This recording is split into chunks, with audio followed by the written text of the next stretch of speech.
ఇది మనకి ధ్యానార్థమై పరిశుద్ధ గ్రంథంలో ఒక వాక్యాన్ని చదవండి. మీకు వాగ్దానం పెట్టిన పొద్దున. ఏం వాగ్దానం అది? మొదటి దశలోనికలు రాసిన పత్రిక 5వ అధ్యాయము 16వ వాక్యాన్ని చదువుకుందాం. ప్రతి విషయమునందును కృతజ్ఞతాస్తుతులు చెల్లించుడి, ఈలాగు చేయుట యేసుక్రీస్తునందు మీ విషయములో దేవుని చిత్తము. ఇక్కడ మనం చదువుతున్న వాక్యంలో ప్రతి విషయంలో పైన ఎడతెగక ప్రార్థన చేయుడి, ప్రతి విషయమునందును కృతజ్ఞతాస్తుతులు చెల్లించుడి, ఇలాగు చేయుట యేసుక్రీస్తునందు మీ విషయంలో దేవుని చిత్తము. కాబట్టి ఇక్కడ మనం చదువుతున్న వాక్యంలో ఏం చేయాలంటే మనము ఎడతెగకుండా ప్రార్థన చేయాలి. ప్రతి విషయంలో మనం ఏం చేయాలంటే దేవునికి కృతజ్ఞతాస్తుతులు చెల్లించాలి. ఇప్పుడు మనం ఎక్కడికి వచ్చినాం? సంవత్సరం చివరిలోకి వచ్చినాం. ఎక్కడికి వచ్చాంట? సంవత్సరం చివరిలోకి మనం వచ్చేస్తున్నాం. కానీ ఈ సంవత్సరం చివరిలో దేవునికి ఏం చేయాలి? మనము కృతజ్ఞతాస్తుతులు చెల్లించాలి. ప్రతిరోజు కృతజ్ఞతాస్తుతులు చెల్లించాలి. అదే సమయాన్న సంవత్సరం చివరిలో కూడా ఈ సంవత్సరం అంతా దేవుడు చేసిన మేలు ఉపకారాలకి కృతజ్ఞతాస్తుతులు మనము చెల్లించాలి. ఇప్పుడు చూడండి, నా వైపు ఎంతోమంది ఈ సంవత్సరం చనిపోయారు. అవునా? అసలు మీరు న్యూస్ చూస్తారుగా, బస్సులు కాలిపోయి, బస్సులు గుంటల్లో పడిపోయి, నీళ్ళలో పడిపోయి, పేలిపోయి ఎంతమంది చచ్చిపోతారంటే పాపం వాళ్ళు నిద్రలోనే పోతున్నారు. వాళ్ళకి ఏం జరిగిందో కూడా తెలియదు. వాళ్ళకి నిద్రపోతున్నారు, అలాగే చచ్చిపోతున్నారు కదా. ఎన్నో యాక్సిడెంట్లు, ఎన్నో రకాలైన యుద్ధాల వలన ఎన్నో రకాల హతసాక్షులుగా చనిపోతున్నారు. కానీ మన అందరూ ఎలా ఉన్నాం? సజీవులుగా ఉన్నాం. చెప్పండి అందరూ. ఈ దినాన్ని మనం క్షేమంగా మనము కనపరుస్తున్నాం. కాబట్టి దేవుని యొక్క మాట వలన రాత్రి కనిపెట్టుకోవడానికి చాలామంది రాలేదు, కానీ వచ్చే వారు అందరూ కూడా విన్నారు వాక్యం. కనిపెట్టుకోవడం వాక్యం రాత్రి లింక్ ఇచ్చాను, విన్నారా ఎవరైనా? శనివారం రాత్రి 9 గంటలకి కనిపెట్టుకోవటానికి గురించిన అభిషేకాన్ని గురించి వాక్యం పెట్టి విన్నారా? మీరు విన్నారా? ఒకరు విన్నారు, మిగతా వాళ్ళు ఏం లేదు. 25 నిమిషాలు మెసేజ్ చెప్తాను అప్పటికి. కనీసం రానప్పుడు ఇంటికాడ కూడా వింటారు. అంటే మీరు ఎంత స్టాండర్డ్గా లేరు ఇక్కడ కనబడిపోతుంది. స్టాండర్డ్గా ఉన్నవారు ఎవరో, లేని వారు ఎవరో కనబడుతుంది. రాత్రి చెప్పాను దేవుని మాట ఎంత పవిత్రమైందో, ఎంత పరిశుద్ధమైందో అనేది ఒక వాక్యం ప్రసంగం చేసి పెట్టాను రాత్రి మీకు. కాబట్టి మీరు శనివారం వింటలేదు, రావట్లేదు, ఆదివారం వింటలేదు, ఎవరికి షేర్ చేయట్లేదు, మీరు ఏమీ గ్రహించలేని స్థితిలో ఉంటున్నారు. అలా ఉండకూడదు. ఇక్కడ వాక్యం మనం చదువుతున్నాం. ఎడతెగక ప్రార్థన చేయాలి, ప్రతి విషయం నందును కృతజ్ఞతాస్తుతులు చెల్లించాలి, ఇలాగూ చేయట యేసుక్రీస్తునందు మీ విషయంలో దేవుని యొక్క చిత్తం. కృతజ్ఞతాస్తుతులు చెల్లించడం ఎవరి చిత్తం అంట? దేవుని యొక్క చిత్తము. అందుకని మన అందరం కూడా ఈ చివరి దినాల్లో ఈ సంవత్సరం అంతా కాపాడినందుకు కృతజ్ఞతాస్తుతులు చెల్లించాలి. ఈ సంవత్సరం అంతా ఆరోగ్యం ఇచ్చిన కృతజ్ఞతాస్తుతులు చెల్లించాలి. ఈ సంవత్సరం అంతా క్షేమ స్థితిని ఇచ్చిన కృతజ్ఞతాస్తుతులు చెల్లించాలి. ఈ సంవత్సరం అంతా మన ప్రయాణాల్లో యాక్సిడెంట్లు జరగకుండా కాపాడినందుకు కృతజ్ఞతాస్తుతులు చెల్లించాలి. ఈ సంవత్సరం దేవుడు మళ్ళీ 3 పూటల కడుపు నిండా ఆహారాన్ని, వస్త్రాన్ని ఇచ్చినందుకు కృతజ్ఞతాస్తుతులు చెల్లించాలి. ఇలాగ మనం ఏం చేయాలంటే అన్ని విషయాల్లో ఏం చేయాలి? దేవునికి కృతజ్ఞతాస్తుతులు చెల్లించాలి. ఉద్యోగం ఇచ్చినందుకు, ఉద్యోగాన్ని కాపాడినందుకు, వ్యాపారం ఇచ్చినందుకు, వ్యాపారాన్ని కాపాడినందుకు, చేతి పని ఇచ్చినందుకు, చేతి పని కాపాడినందుకు, అన్ని విషయాలు ఏం చేయాలి? దేవుడికి కృతజ్ఞతాస్తుతులు చెల్లించాలి. ఒక మట్టితో చేసిన పాత్ర ఊరు బయట కూడా ఉంటుంది, ఇంటి బయట ఉంటుంది, ఇంటి లోపల ఉంటుంది, ఇంటి యొక్క విలువైన స్థలంలో కూడా ఉంటుంది మట్టిది కదా. ఒకే మట్టిలోంచి ఎన్నో రకాలుగా ఘనహీనతకి ఘనత కూడా తయారు చేస్తారు. ఇప్పుడు మట్టి గ్లాసులో నీళ్ళు తాగండి, మట్టి గ్లాసులో టీ తాగండి, మట్టి గ్లాసులో పాలు తాగండి, లేకుంటే మట్టి కూర దాకల్లో అన్నం కూర వండుకోండి. ఇప్పుడు అన్నీ ఎక్కడికి వచ్చేస్తుంది మళ్ళీ? చెప్పండి. మళ్ళీ మట్టిలో వాటర్ బాటిల్ ఏమొచ్చిందంట? మట్టి వాటర్ బాటిల్ వచ్చింది. మొన్న మా నాన్న వాళ్ళ చెల్లి వచ్చింది, ఆమె వచ్చి నాతో పాటు మార్కెట్కి వచ్చింది. వచ్చి నీళ్ళ కూజా కొనిచ్చింది నాకు. నువ్వు దీంట్లో నీళ్ళు తాగాలి, మట్టిది, మట్టి కుండి, మట్టి కూజా కొనిచ్చింది. ఇలా చూసారు. ఇప్పుడు అందరూ ఏం చేస్తారు? మట్టిని వాడుకున్నారు. దాన్ని బయట కుండీ గాను, లేకపోతే బయట చెత్త గాను, మట్టి కుండీ గాను పెడతారు. ఇంట్లోనూ దాన్ని అన్నంలో కూరలో వండుకుంటారు. కానీ విలువ తక్కువ దానికి వాడతారు, విలువ ఎక్కువ దానికి వాడతారు. కానీ మొత్తానికి వాడేది ఏంటది? మట్టి. అలాగే మనుషులు కూడా ఘనమైన జీవితం ఉంటుంది, ఘనహీనమైన జీవితం ఉంటుంది. అయితే మనిషే. అయితే కొంతమంది కూలి పని ఉంటుంది, కొంతమందికి చేతి పని ఉంటుంది, కొంతమంది ఉద్యోగం ఉంటుంది, కొంతమంది గవర్నమెంట్ ఉద్యోగం ఉంటుంది, కొంతమంది సొంత బిజినెస్ ఉంటుంది. అయితే ఎవరికి ఇచ్చిందో వాళ్ళు తృప్తి పొందాలి. ఎవరికి ఇచ్చిన దాంట్లో వాళ్ళు ఏం చేయాలంట, తృప్తి పొందేవారు మనం ఉండాలి. మాకేమి ఇచ్చాడు దేవుడు, మాకేం పెద్దగా చేయలేదు కదా, ఏం కృతజ్ఞతలు చెల్లించాలి, ఏమి సాక్ష్యం చెప్పాలి అని మనం అనకూడదు.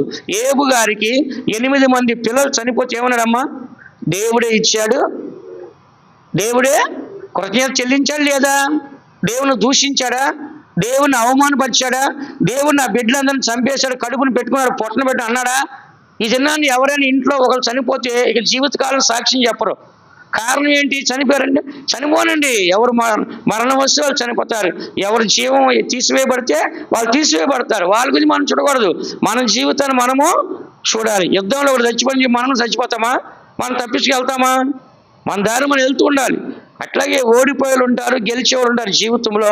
కాబట్టి మనం ఎప్పుడు కూడా దేవునికి ఏం చేయాలంటే, ప్రతి విషయంలో ఏం చేయాలంటే ఎడతెగక ప్రార్థన చేయాలి, కృతజ్ఞతాస్తుతులు చెల్లించాలి. కాబట్టి మనం దేవుని సన్నిధిలో సాక్ష్యం చెప్పలేదు అంటే కనుక మన జీవితంలో మహిమ లేనట్టే. సాక్ష్యం చెప్పేవాడే దేవునికి మహిమ కలిగిన దేవుని బిడ్డ.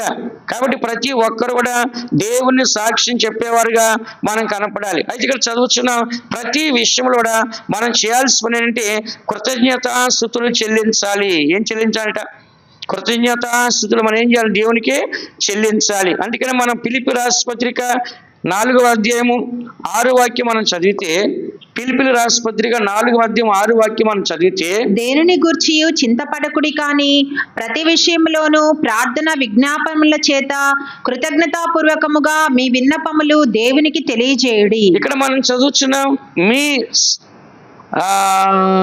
దేనిని గూర్చి చింతింపకుడి గాని ప్రతి విషయంలోనూ ప్రార్థన విజ్ఞాపనల చేత కృతజ్ఞతాపూర్వకంగా మీ విన్నపములు దేవునికి తెలియచేయండి. ఏంటంట? దేని గురించి చింతపడద్దు, దేవుడు సమస్తం సమకూర్చి మేలు కొరకే దేవుడు చేస్తాడు. నీ జీవితంలో నష్టం వచ్చిందా, దేవునికి స్తోత్రం. లాభం వచ్చిందా, దేవునికే స్తోత్రం. ఏదైనా సరే ఏం చేయాలి? మనము దేవునికే మహిమ చెల్లించాలి. దేవుడు తెలియకుండా ఏది జరగదు, దేవుడు సెలవు ఇవ్వకుండా ఏది జరగదు. కాబట్టి ఇక్కడ చదువుతున్న వాక్యంలో దేనిని గూర్చి చింతింపకుడి కానీ ప్రతి విషయంలోనూ ప్రార్థన విజ్ఞాపనల చేత కృతజ్ఞతాపూర్వకంగా మీ విన్నపములో దేవునికే తెలియచేయండి. కాబట్టి మనం దేవుని గురించి చింతపడకుండా ఏం చేయాలంటే ప్రార్థన విన్నపములు అన్నీ కూడా ఎవరికి తెలియచేయాలి? దేవునికి తెలియచేయాలి. ఎవరికంట? దేవునికి. దేని ద్వారా అంట? కృతజ్ఞతాపూర్వకముగా. అంటే ఏంటి? ఏదైనా సరే దానికి ఏం చేయాలంటే మనము కృతజ్ఞత చెల్లించాలి. యేసు ప్రభువు ఏం చేశాడు? 5,000 మంది పురుషులు ఉన్నారు, ఇంకా స్త్రీలు చాలా మంది ఉన్నారు, పిల్లలు చాలా మంది ఉన్నారు. ఇప్పుడు అక్కడ ఆహారం పెడతాక ఏమి లేదు, కానీ అక్కడ ఏం దొరికింది? 5 రొట్టెలు 2 చిన్న చేపలు దొరికినాయి. అది అన్ని వేల మంది పెట్టగలమా? నా ఐడియా పెద్దోళ్ళు పిల్లలు స్త్రీలు కలిసి 15,000 మంది ఉంటారు నేను అంచనా వేస్తున్నా. 15,000 మందికి 5 రొట్టెలు 2 చేపలు ఎన్ని అంటాయి? ఈ మొత్తం 7 సరిపోతాయా? చాలు. కానీ యేసు ప్రభువు అక్కడ నిరాశపడ్డా? నిరాశపడలా. 5 రొట్టెలు 2 చేపలు తీసుకొని పైకి ఏం చేశాడు? దేవునికి కృతజ్ఞతాస్తుతులు చెల్లించాడు. చెల్లించుకొని ఏమైందంట? ఏమైంది చెప్పండి? అదంతా సమృద్ధిగా నిండిపోయి ఇంకా మిగిలిపోయి 12 గంపలు ఎత్తారంట. ఎన్ని గంపలు? అక్కడ యేసు ప్రభు అయ్యో కొద్దిగా ఉందే, జనం ఎక్కువ ఉన్నారే, ఇది చాలదే అని ఎక్కడన్నా నిరాశపడ్డా? నిరాశపడలా. అలాగే దేవుడు నీకు ఇచ్చిన 1 రూపాయి అవ్వచ్చు, నీకు ఇచ్చిన చిన్న ఉద్యోగం అవ్వచ్చు, చిన్న వ్యాపారం అవ్వచ్చు, లేకుంటే చిన్న జీవితం అవ్వచ్చు, లేకుంటే చిన్న కుటుంబం అవ్వచ్చు, ఏదైనా సరే నీకు కలిగిన దాంట్లో ఏం చేయాలంటే తృప్తి చెందాలి. ఏం చేయాలంట? నీకు కలిగిన దాంట్లో ఏం చేయాలంట? తృప్తి చెందాలి. యేసు ప్రభు తండ్రి యొక్క కుడి పార్శ్వంలో సింహాసనం కూర్చున్నాడు. కానీ నేను ఏం చేశాడు? లోకానికి అన్ని వదిలేసి దరిద్రుడిగా వచ్చాడు. సమస్తాన్ని విడిచిపెట్టి రిక్తుడిగా తను తాను రిక్తుడు చేసుకొని సిలువ మరణం వరకు కూడా తండ్రి చెప్పిన పని వింటూ దానికి లోబడి సిలువ మరణం వరకు లోబడి మరణించాడు. కానీ యేసు ప్రభు అన్ని పోగొట్టుకున్నందుకు సిద్ధపడ్డాడా లేదా? సిద్ధపడ్డాడు. అన్ని విడిచిపెట్టినందుకు బాధపడ్డాడా? మోషే కూడా ఒక మాట అన్నాడు. ఏమన్నాడు? ఐగుప్తు ధనం కంటే ఇశ్రాయేలు ప్రజలతో శ్రమ అనిపించే గొప్ప భాగ్యం అన్నాడు. కాబట్టి ధనము శాశ్వతం కాదు, దేవుడు మనకు శాశ్వతం. ఎవరంట? దేవుడు మనకుంటే ఎక్కడ ఉన్నా మనం ప్రార్థన చేస్తే ఆ సమయాన్ని దేవుడు మనకు అనుగ్రహిస్తాడు. అందుకని మనం ఏది ఉన్నా లేకపోయినా దేవునికి ఏం చెల్లించాలి? ఈరోజు ఆహారమే లేదు, అప్పుడు ఏం చేయాలి? 1 గ్లాస్ నీళ్ళు తీసుకొని ప్రభా ఈ తాగుతాను దగ్గర ఇదే ఉంది, దీన్ని ఆశ్రయించి నా కడుపు నింపండి అని కృతజ్ఞతాస్తుతులు చెల్లించి ఆ నీళ్ళే తాగాలి. అంటే ఆ నీళ్ళని మనం ఏం చేయాలంట? తాగాలి. మనకి ఏదైతే ఉందో దాన్ని ఏం చేయాలి? మనము తినాలి. అందుకని మనకి ఇలా చదువుచున్నాం, మనము దేని గురించి చింతపడకూడదు. అయ్యో ఏమి తిందుమా, ఏమి తాగుదుమా, ఏమి ధరించుకొని మనం చింతించకూడదు. ఏ నాటి కీడు ఆ నాటికే చాలు. ఏ రోజు జరిగేది ఆ రోజు జరగనేయండి. అందుకని మనం దాన్ని మార్చక వీలు కాదు. దేవుడిచ్చిన ఆ నడిపింపు, దేవుడిచ్చిన ఆలోచన మన జీవితంలో జరిగేది అంత కూడా జరగనివ్వండి.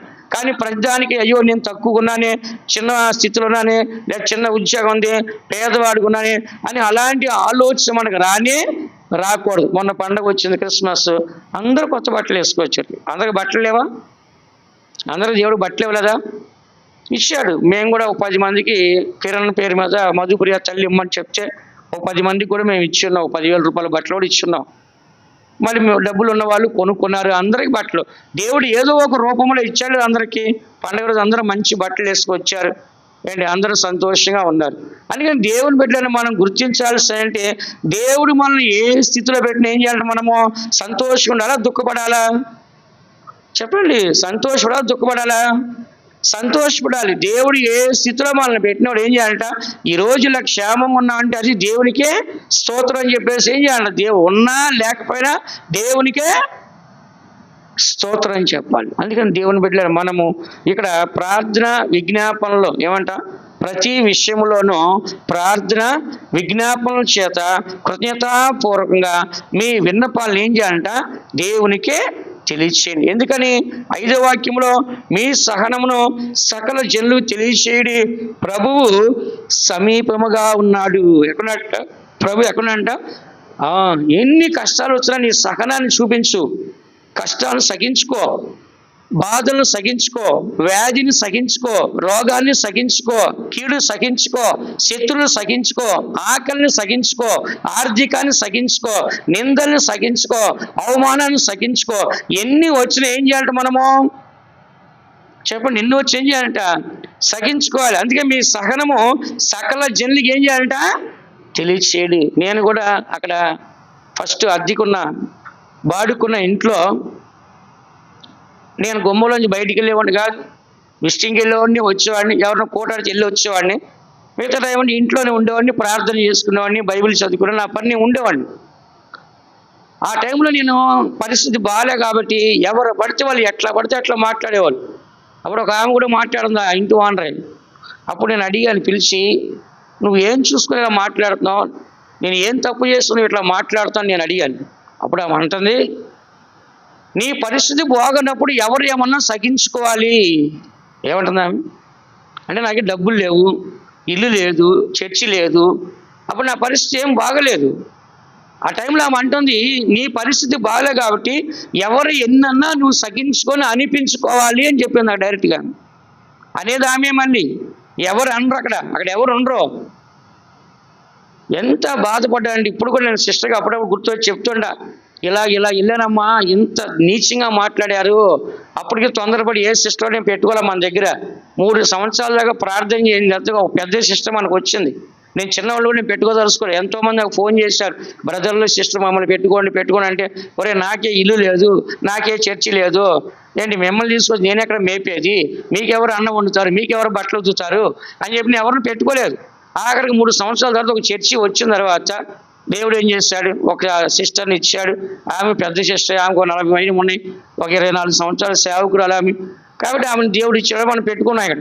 కాబట్టి ఎన్ని మాటలు అంటే వాళ్ళ నోటికి వచ్చేట్లు ఎట్లా పడితే అట్లా మాట్లాడుతున్నారు. అదేమంటే నీ పరిస్థితి బాగాలే కాబట్టి ఎన్నన్నా ఏం చేయాలంట? పడాలంట, ఏం చేయాలంట? సహించుకోవాలంట, ఓర్చుకోవాలంట, భరించుకోవాలంట. మనం ఏ తప్పు చేయకుండా మాట అంటే బాధ ఉంటుందా ఉండదా? తప్పు చేసేవాడిని, అరే నువ్వు తప్పు చేశారా అంటే, ఓకే నేను తప్పు చేశాను, నా తప్పు అయిపోయింది క్షమించిన అంటే ఎవడైనా. ఏమి చేయకుండా అంటే బాధ ఉంటుందా ఉండదా?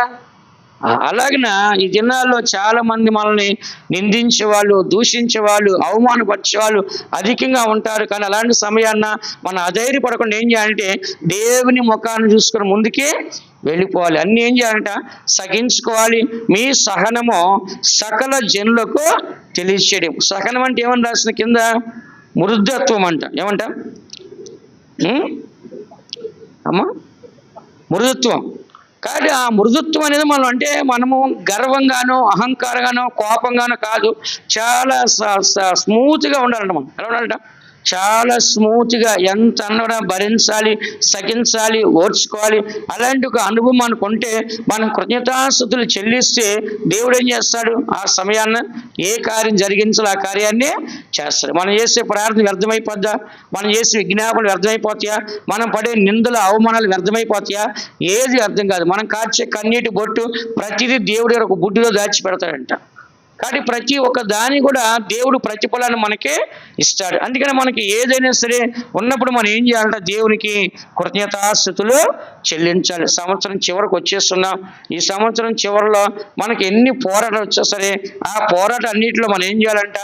ధైర్యంగా మనము వెళ్ళాలి. దేవుడైతే మనల్ని జ్ఞాపకం చేసుకున్నాడు, నూతన కార్యాలు చేయాలని కోరుచాడు. సంవత్సరాలు, మాసాలు, దినాలు గతించిపోతున్నా సరే దేవుడు మార్పు లేని వాడిగా మన జీవితంలో నూతన కార్యాలు చేయడానికి దేవుడు మనకు సర్వ సమృద్ధి గల దేవుడు ఉన్నాడు. హబక్కుకు రాసిన గ్రంథము 3వ అధ్యాయము 2వ వాక్యాన్ని ఒకసారి చదవండి. హబక్కుకు రాసిన గ్రంథము 3వ అధ్యాయము 2వ వాక్యాన్ని ఒకసారి చదవండి. యెహోవా నిన్ను గూర్చిన వార్త విని నేను భయపడుచున్నాను. యెహోవా సంవత్సరములు జరుగుచుండగా నీ కార్యము నూతనపరచుము. సంవత్సరములు జరుగుచుండగా దానిని తెలియజేయుము. కోపించుచునే వాత్సల్యమును జ్ఞాపకమునకు తెచ్చుకొనుము. హల్లెలూయా. ఇక్కడ చదువుచున్నాం, యెహోవా సంవత్సరములు జరుగుచుండగా నీ కార్యము నూతన పరచుము. కాబట్టి సంవత్సరాలు జరిగిపోతున్నాయి, కానీ దేవుని కార్యాలు ఏం చేయాలంట? దేవుడు నూతన పరచాలి. ఏం చేయాలంట? కాబట్టి మన సంవత్సరాలు జరిగిపోయే కొంది మన జీవితం పాతదైపోకూడదు. బైబిల్ ఏం రాస్తుంది? ఎవడైనా క్రీస్తునందున్న వాడు నూతన సృష్టి, పాతవి గతించు, సమస్తము క్రొత్తవాయిని. కాబట్టి మనం దేవుళ్ళు ఉన్నప్పుడు మన జీవితం ఎలా ఉండాలంటే సంవత్సరాలు గతించిపోవచ్చు, మాసాలు గతించిపోవచ్చు, మనం మాత్రం ఎలా ఉండాలంట? క్రొత్తగా. ఇప్పుడు 2025 సంవత్సరం ఇంకెన్ని రోజులు ఉంది? 2025 సంవత్సరం ఇంకా ఎన్ని రోజులు ఉంది? ఇంకా 3 రోజులు ఉంది. ఈ రోజు కాకుండా ఎన్ని రోజులు అంట? ఇంకా 3 రోజులు. ఆ తర్వాత 2025 రమ్మంటే వస్తుందా? రాదు. కొత్త సంవత్సరం వస్తుంది కదా. అలాగే మనం కూడా పాత జీవితం పోవాలి, ప్రాచీన స్వభావాలు పోవాలి, ప్రాచీన పురుషులు పోవాలి, నవీన స్వభావాలు, నవీన పురుషులు మనలోకి రావాలి. సంవత్సరాలు పాత వెళ్ళిపోతున్నాయి, కొత్త సంవత్సరం వస్తాయి. అలాగే ఇక్కడ ఏం చదువుతున్నా? యెహోవా సంవత్సరాలు జరుగుతుండగా, అంటే సంవత్సరాలు గతించిపోవచ్చుండగా నీ కార్యాలు నూతన పరచుము. సంవత్సరాలు జరుగుతుండగా దాన్ని తెలియచేయము. కానీ సంవత్సరాలు జరుగుతున్నాయి, దేవుడు నూతన కార్యాలు చేస్తాడు.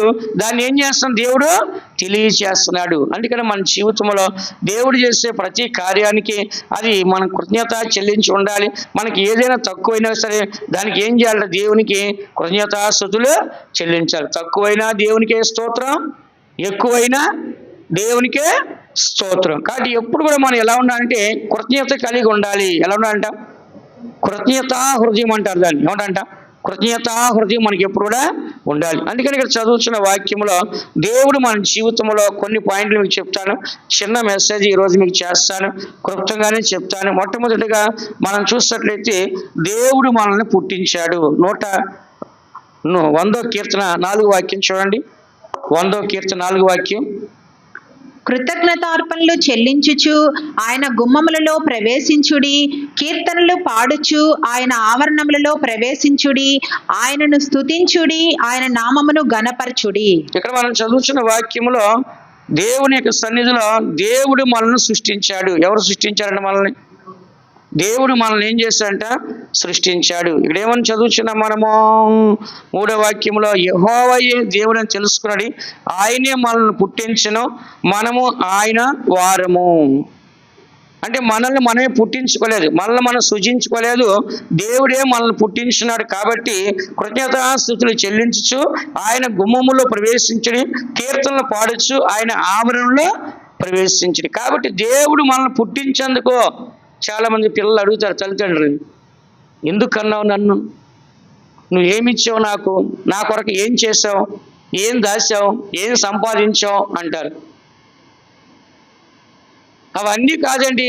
మొట్టమొదటిగా నీకు జన్మనిచ్చారు. ఏమిచ్చారంట? ఈరోజు నువ్వు ప్రశ్నించడానికి నువ్వు నిలబడ్డావంటే ఆ ప్రశ్నించే స్టేజ్ నిన్ను పెంచింది ఎవరో? వాళ్ళే.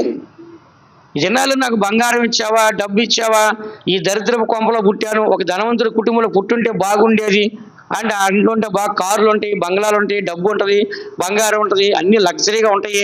ఇక్కడ పేదోళ్ళ ఇంట్లో పుట్టాను, ఇక్కడ ఏమి లేని చెప్పి కొంతమంది బాధపడుతున్నారు. ఏమి ఇచ్చారని కాదు, నీకు ఇచ్చింది ఏంటంట, జన్మనిచ్చారు. ఏమిచ్చారంట చెప్పండి అందరూ, ఏమిచ్చారు దేవుడు? తల్లిదండ్రులు మనకు జన్మనిచ్చారు. అలాగే చాలా మంది దేవుని అడుగుతారు, మేము పేద కుటుంబాలను పుట్టాము, చిన్న కులంలోనే పుట్టాము, చిన్న కుటుంబంలోనే పుట్టాము, మేము అందరిలాగా ధనవంతులుగా లేము అని నువ్వు అనుకోవద్దు. దేవుడు నిన్ను అలా పుట్టించాలని దేవుని ఆలోచన అలా ఉంది.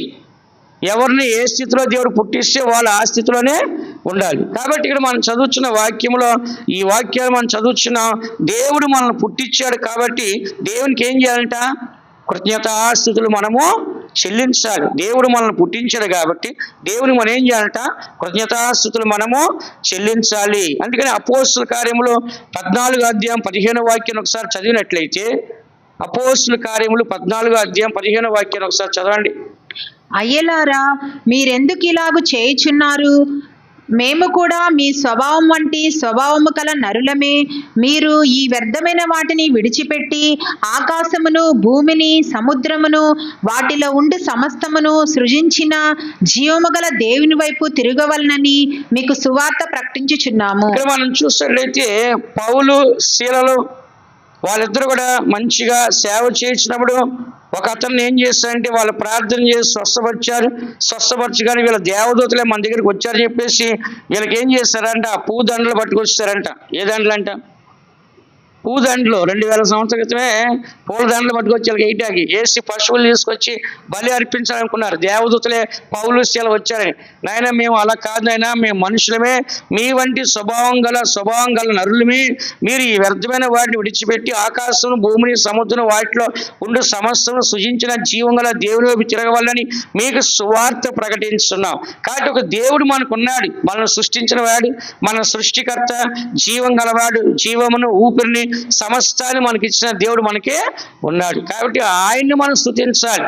వింటున్నారా? చదవండి ఆ మాట. అపోస్తులు 17వ అధ్యాయం 25వ వాక్యం చదవండి.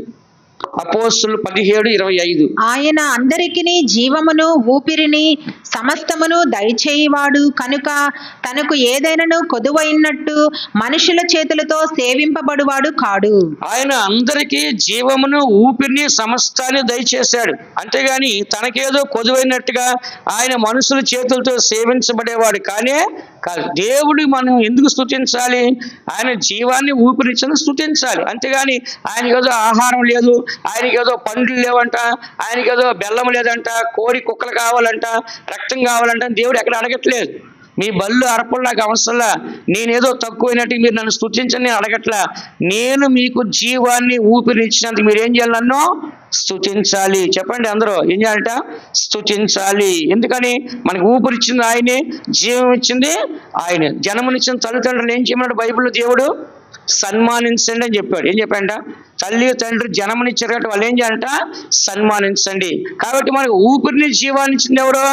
దేవుడు. 9 మాసాలు మోసి తల్లి మనకు శరీరానికే జన్మనిస్తుంది, కానీ దేవుడు దేనికి జన్మనిస్తాడు?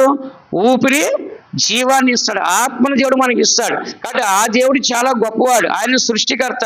జీవం, ఊపిరి లేకపోతే తల్లి శరీరానికి జన్మనిచ్చిన అదే వ్యర్థమే. అందుకని దేవుని బిడ్డల మనము ఈ సత్యాన్ని చదువుతున్న ప్రతి ఒక్క మనిషి యొక్క జీవితంలో దేవుడు మనల్ని సృష్టించున్నాడు.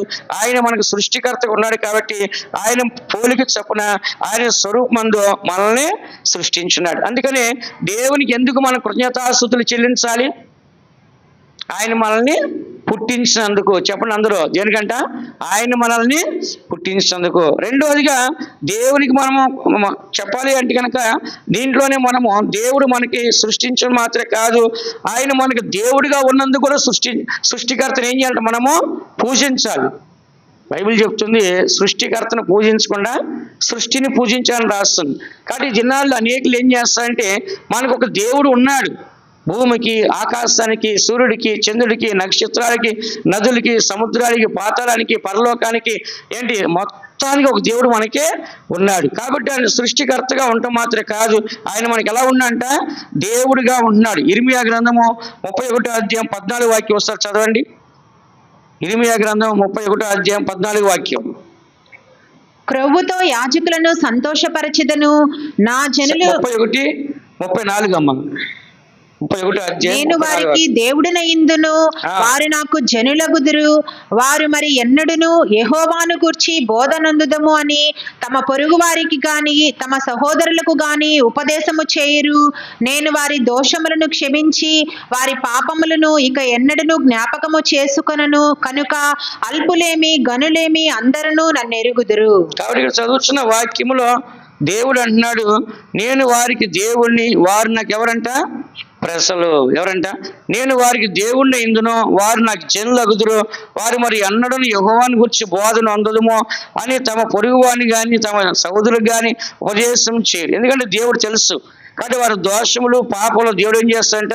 క్షమించి మరి వాటిని అన్నడు కూడా జ్ఞాపకము చేసుకోడు. కాబట్టి దేవుడు ఉంటేనేనండి మన పాపాలు క్షమించేది. దేవుడు ఉంటేనే మన పాపాలు ఏం చేస్తాడంట? క్షమిస్తాడు. కాబట్టి దేవుడు మన పాపాలు క్షమించాలి అంటే కనుక దేవుడు మనకు ఉండాలి. మనం దేవుని దగ్గరికి వెళ్ళాలి. మన పాపాలు ఒప్పుకోవాలి. మన పాపాలకి దేవుని వల్ల ఏం పొందాలి? మనము క్షమాపణ అనేది మనము పొందాలి. మన పాపాలకు క్షమాపణ, మన దోషాలకు క్షమాపణ కావాలంటే దేవుడు మనకే కావాలి. కీర్తన గ్రంథం 144 కీర్తన 15 వాక్యంలో యెహోవా దేవుడుగా గల జనులు ధన్యులను రాస్తుంది. అమ్మ చదవమ్మ.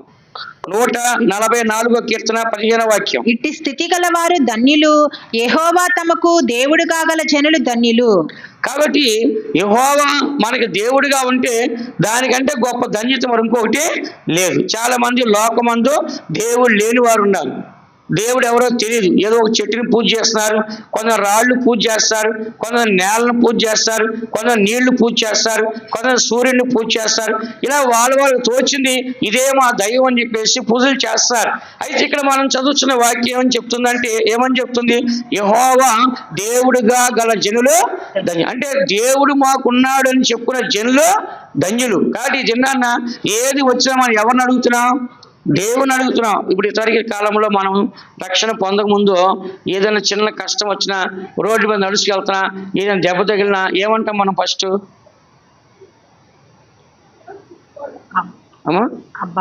అమ్మా అంటాం. ఏమ్మా మీ నోట్లో రాట్లా అమ్మలేరా? మీకు మిమ్మల్ని కనలేదా మీ అమ్మోళ్ళు? దెబ్బ తగిలి అమ్మా అంటాం. ఫస్ట్ ఎవరు గుర్తుకొస్తారు మనకి? మనకి జన్మనిచ్చింది ఎవరు? అమ్మ. కాబట్టి ఫస్ట్ ఎవరు గుర్తుకొస్తారు? అమ్మ గుర్తు వస్తుంది కదా. అట్లాగే ఇప్పుడు మనం ఎవరిని గుర్తు చేసుకుంటున్నాం? యేసయ్యా అన్నాం. ఎందుకని? అమ్మ కంటే గొప్పవాడెవరు? దేవుడు. దేవుడే మనకి జన్మనిచ్చాడు. కాబట్టి మనం ఏం చేస్తాడు? యేసయ్యా అంటున్నాం మనం. అవునా కాదా? చాలా మంది చూడండి, పేతురు గారు నీళ్ళలో మునిగిపోతే ఏమన్నాడు? ప్రభువా అంటున్నాడు. ఎప్పుడు? నీళ్ళలో మునిగి. ఎవరు గుర్తు? అమ్మ గుర్తుకొచ్చా? నాన్న గుర్తుకొచ్చాడా? దేవుడే రక్షించగలడు. అమ్మ నాన్న ఇంట్లో ఉంటారో, సమాధులు ఉంటారో, ఎక్కడ ఉంటారో మనకు తెలియదు. కానీ దేవుడు నువ్వు పిలిస్తే వెంటనే పలుకుతాడు, వెంటనే ఎగిరికి వస్తాడు. వెంటనే వచ్చి చెయ్యి ఇచ్చి పేతురు ఏం చేస్తాడు? పైకి లేపాడు. అందుకని దేవుని బిడ్డలారా, మనము ఈ సత్యాన్ని చదువుతున్నాం. దేవుడు కలిగిన ఒక గొప్ప జీవితం దేవుడు మనకి ఇచ్చినందుకు మనం ఏం చేయడానికి? కృతజ్ఞతాస్తుతులు మనము చెల్లించాలి. యెహోవా దేవుడిగా గల జనులు ధన్యులు. మూడోది చూస్తే దీంట్లో మనం సృష్టించిన వాడే మనకు భర్తను రాస్తుంది. యెషయా గ్రంథము 54 అధ్యాయం 5 వాక్యం చూడండి. యెషయా గ్రంథం 54 అధ్యాయం 5 వాక్యం. నిన్ను సృష్టించిన వాడు నీకు భర్త అయ్యున్నాడు. సైన్యములకు అధిపతియగు యెహోవా అని ఆయనకు పేరు.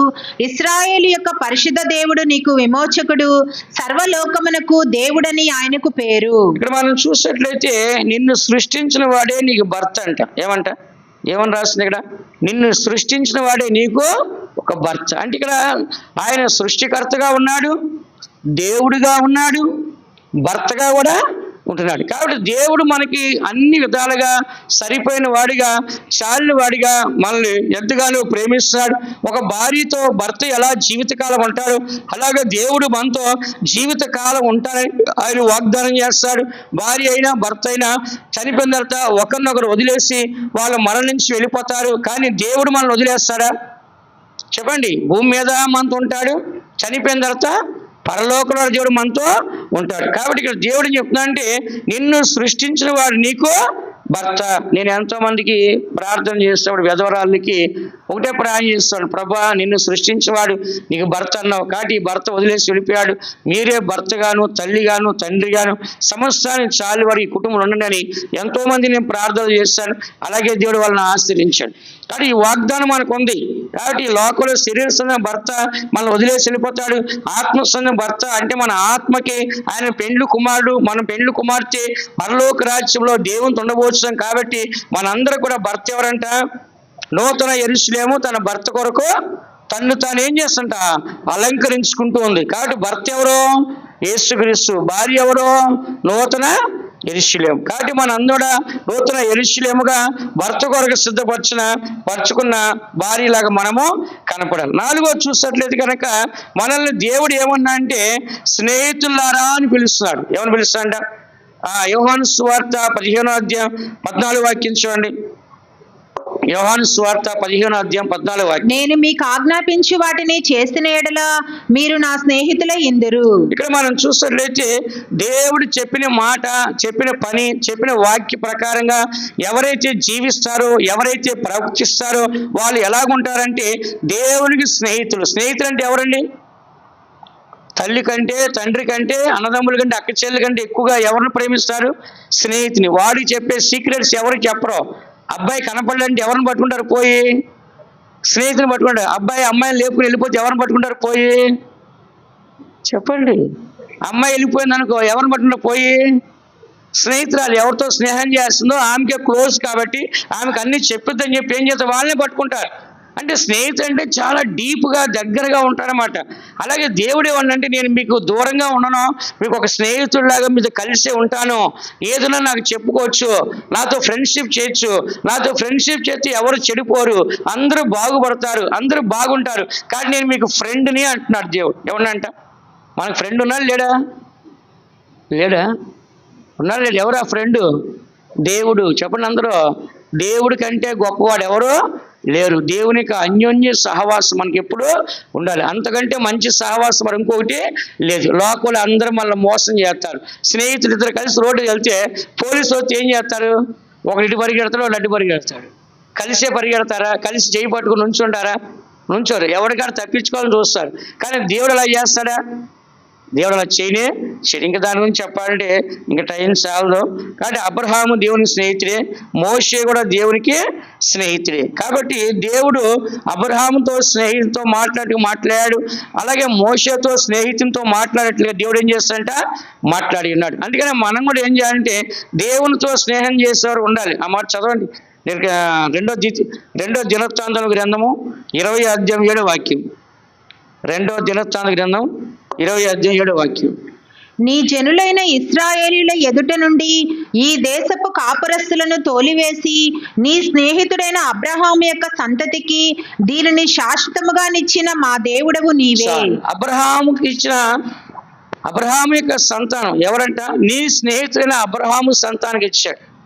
ఏమంట? నీ స్నేహితుడైన అబ్రహాము సంతానానికి ఇచ్చాడు. కాబట్టి దేవుని బిడ్డ మనందరం కూడా అబ్రహాము యొక్క సంతానానికి ఇచ్చినట్లే మనం చదువుతాం. మరి కొత్త నిబంధనలో ఏంటంటే మనం చదివి ఉన్నాము, మీరు నా మాట వింటే ఏమవుతున్నారు? నాకు స్నేహితులు అవుతారని చెప్పాడు. కానీ ఇంకొక దగ్గర కూడా ఒక మాట ఉంది. ఏమని రాస్తుంది చెప్పండి? మన స్నేహితుడైన లాజరు నిద్రించున్నాడు. ఏం చేస్తాడంట? మన స్నేహితుడైన లాజరు నిద్రించున్నాడు. ఆ మాట చదవండి. యోహాను సువార్త 11వ అధ్యాయం 11వ వాక్యం. ఆయన ఈ మాటలు చెప్పిన తరువాత మన స్నేహితుడైన లాజరు నిద్రించుచున్నాడు, అతని మేలు కొలుప వెళ్ళుచున్నానని వారితో చెప్పగా. ఇక్కడ చూడండి, లాజర్ని కూడా ఏమన్నాడు దేవుడు? నా స్నేహితుడు. ఏమన్నాడంట? చెప్పండి. ఏమన్నాడంట? నా యొక్క స్నేహితుడు. కాబట్టి లాజరు చనిపోతే యేసుప్రభు మౌనంగా ఉన్నాడా? వెళ్ళాడు, సమాధి నుంచి బయటకు తీసుకొచ్చాడు, బ్రతికించాడు. కాబట్టి మనం దేవునికి స్నేహితులుగా ఉంటే ఈ దినాన్ని మనం చనిపోయిన తర్వాత పరలోకానికి దేవుడు మనం తీసుకుని వెళ్ళి ఆయనతో కూడా ఏం చేస్తుందా? కూర్చుండబెట్టి మనల్ని నడిపిస్తాడు. అందుకని మనకి దేవుడు ఎలా ఉన్నాడంట? 1 సృష్టికర్తకున్నాడు, 2 దేవుడుకున్నాడు, 3 భర్తకున్నాడు, 4 స్నేహితుడున్నాడు, 5వది ఎలా ఉన్నాడు చెప్పండి? సహోదరుడు, బ్రదర్. ఎవరంట? బ్రదర్. రోమరాసు పత్రిక 8వ అధ్యాయం 29వ వాక్యం చూడండి, 32వ వాక్యం చూడండి. ఎందుకనగా తన కుమారుడు అనేక సహోదరులలో జ్యేష్ఠుడగునట్లు దేవుడు ఎవరిని ముందు ఎరిగెనో వారు తన కుమారునితో సారూప్యము గలవారవుటకు వారిని ముందుగా నిర్ణయించెను. ఇక్కడ మనం చూసినట్లయితే ఏమని మనం చదువుచున్నాం? తన కుమారుడు అనేక సహోదరులు అంటే ఎవరైనా యేసుక్రీస్తు. యేసుక్రీస్తు అంటే ఎవరు? దేవుడే. దేవుడు మన అందరికి ఎవరంట? పెద్ద అన్న అంట. ఎవరంట? ఆయన మన సహోదరులు అందరూ కూడా జ్యేష్ఠుడగినట్లు దేవుడు ఎవరిని ముందుగా ఎరిగినో వారు తన కుమారుడు సారూప్యంతో పాటు వారసులగుటకు నియమించాడు. కాబట్టి దేవుడు ఎలా ఉన్నాడంటే మనకి బ్రదర్గా ఉన్నాడు, అంటే ఆ పెద్ద అన్నగా. కాబట్టి ఇవాళ మనకు అన్న ఉన్నాడా లేడా? చెప్పండి, అన్న ఉన్నాడా లేడా? ఉన్నాడు. ఎవరు మన బ్రదర్ పేరేంటి? యేసు ప్రభు. చెప్పండి ఎవరంట? హెబ్రీ రాసిన పత్రిక 2వ అధ్యాయము 12వ వాక్యం మీరు చదివితే ఇక్కడ కూడా ఉన్నది మన బ్రదర్ అని. హెబ్రీ 2:12. పరిశుద్ధపరచు వారికిని పరిశుద్ధపరచుబడి వారికిని అందరికీ ఒకటే మూలము. ఈ హేతువు చేతను వారిని సహోదరులని పిలుచుటకు ఆయన సిగ్గుపడక. సహోదరులు అంటే బ్రదర్స్ అని పిలవడానికి యేసు ప్రభు ఎక్కడ కూడా సిగ్గుపడలేదంట. అంటే దేవుడు ఎంతో తగ్గించుకొని మంచిగా మనతో ఐక్యత కలిగి మనం దగ్గరకు తీసుకున్నాడు, కానీ మనం దూరం చేయట్లేదు. అంటే నేను ఇక్కడ చదువుతున్న వాక్యంలో ఆయన మనల్ని సహోదరులు అంటే బ్రదర్స్ అని అనడానికి సిగ్గుపడతాడా? సిగ్గుపడట్లేదా? ఎక్కడ కూడా ఏం చేయట్లంట? సిగ్గుపడట్లే. కాబట్టి దేవుని బిడ్డలైన మన అందరం కూడా ఈ దినాల్లో కొంతమంది బ్రదర్ అని పిలవడానికి సిగ్గుపడతారు. వాళ్ళ కులం ఏంటి, మన కులం ఏంటి, వాళ్ళ స్టేటస్ ఏంటి, మన స్టేటస్ ఏంటి, వాళ్ళ జాబ్ ఏంటి, మన జాబ్ ఏంటి, వాళ్ళు ఉండే ఏరియా ఏంటి, మనం ఉండే ఏరియా ఏంటి, ఇలా ఏం చేస్తారంటే వాళ్ళకి క్యాస్ట్ ఫీలింగ్ తేడా వస్తుంది. నేను ఈ పక్కన షాప్ ఉంది, కూల్ డ్రింక్ షాప్. ఏదైనా సోడానో ఎగ్స్ కావాలంటే తీసుకుంటాం. అక్కడికి వెళ్ళగానే ఆయన నన్ను చూసి నా బామ్మది పాస్టరే, మేము రెడ్లీ అది ఇది అంటున్నాడు. నేను చెప్పి నేను బలిజాను. అవునా అంటున్నాడు. కులాలు ఎందుకు అలా చెప్పుకుంటే వాళ్ళు గొప్ప అనుకుంటారు. మాది పెద్ద కులమేనయ్యా, క్రిస్టియన్స్ అనంతమంది. నేనేం చిన్న కులస్తునేం కాదు, నేను పెద్ద కులస్తునే. విజయవాడలో కాపు అంటారు, ఇక్కడ బలిజీ అంటారు. మేము పెద్ద కులస్తాం, సైలెంట్ అయిపోయి. ఇంకా కొంతమందికి కులాన్ని గొప్ప చెప్పుకుంటారు. కులాలు ఏముంది? మానవత్వాన్ని మనం చూడాలి. కులాలు ఏముందండి? కులాలు దానికి మనకు వచ్చేది ఏం లేదు. దానివల్ల ఒక మనిషిని దూరం చేసుకుంటాం, ఒక మనిషి ఊరు బయట పెడతాము, ఒక మనిషిని హీనంగా చూస్తాము, ఒక మనిషి హీనంగా మాట్లాడతాము. కాబట్టి ఇలాగ కులాల వల్ల మనకు వచ్చేది నష్టమా లాభమా? చెప్పండి అందరూ. అలా అనుకుంటే దేవుడు కులం ఏంటి, మన కులం ఏంటి? మనల్ని ఏమంటున్నాడు? పుట్టించాడు. మనల్ని ఏమంటున్నాడు? భార్య అంటున్నాడు. మనల్ని ఏమంటున్నాడు? స్నేహితులు అంటున్నాడు. మనల్ని ఏమంటున్నాడు? సహోదరులు. మరి ఆయన క్యాస్ట్ ఎక్కడ, మన క్యాస్ట్ ఎక్కడ? ప్రపంచంలో పెద్ద గోత్రం యూదా గోత్రే, యూదులే ప్రపంచాన్ని గడగడలాడిస్తూ ఉన్నారు కొంచెం మంది. కాబట్టి మరి అంత గొప్ప క్యాస్ట్లో ఉండి కూడా యేసు ప్రభు మనల్ని ఏం చేస్తాడంట? ప్రేమించాడు. కాబట్టి ఈ దినాల్లో మనకి ప్రేమించే కులాలు అడ్డం వస్తున్నాయి, మతాలు అడ్డం వస్తున్నాయి. కాబట్టి ఇవన్నీ మనం చెప్పుకోవాల్సిన అవసరం లేదు. కానీ బయట అందరూ మేము అది చెప్పుకున్నారు, పేరు ఆ తోక పెట్టుకుంటున్నారు. ఆ తోక ఏ తోక చెప్పండి? కులం వచ్చి లాస్ట్లో ఏమవుతుంది? ఫస్ట్ పేరు వచ్చి లాస్ట్లో ఏమవుతుంది? కులం వస్తుంది. పేరు వచ్చిన తర్వాత ఏమవుద్దంట? కులం వస్తుంది. కాబట్టి దేవుని బిడ్డలు మనందరం కూడా కులాలు గోత్రాలు అనుకుంటే దేవుడు మనల్ని ఎవరిని ప్రేమించడం, ఎవరి దగ్గరికి రానీడు. అందుకని ఇక్కడ చదువుతున్నాము, దేవుడు మనకి చూడండి సృష్టికర్తగాను, దేవుడిగాను, భర్తగాను, ఆయన స్నేహితుడిగాను, సహోదరిగా ఉన్నాడు. అంత మాత్రమే కాదు, మనల్ని కూడా పరలోకానికి వారసులుగా మారుస్తున్నాడు. రోమరాసు పత్రిక 8వ అధ్యాయం 17వ వాక్యం చూడండి. ఆయన మనల్ని ఏం చేస్తాడంటే పరలోక రాజ్యానికి వారసులుగా మారుస్తున్నాడు. మనము పిల్లలమైతే వారసులము, అనగా దేవుని వారసులము, క్రీస్తుతో కూడా మహిమ పొందుటకు ఆయనతో శ్రమపడిన ఎడల క్రీస్తుతోడి వారసులము. చూసారా, మనము పిల్లలమైతే వారసులమి, దేవుని పిల్లలమైతే వారసులమి, అనగా దేవుని వారసులమి, క్రీస్తుతో కూడా మహిమ పొందుటకు ఆయనతో కూడా శ్రమ అనుభవించిన ఎడల, లేకుంటే శ్రమ పడిన ఎడల క్రీస్తు తోటి వారసు. అంటే ఇప్పుడు దేవుడు ఏం చేస్తాడు? ఆయనతో సమానత్వాన్ని మనకి ఇస్తున్నాడు. ఆయన పిల్లలుగా, ఆయన మనకు తండ్రిగా. ఎలా అంట?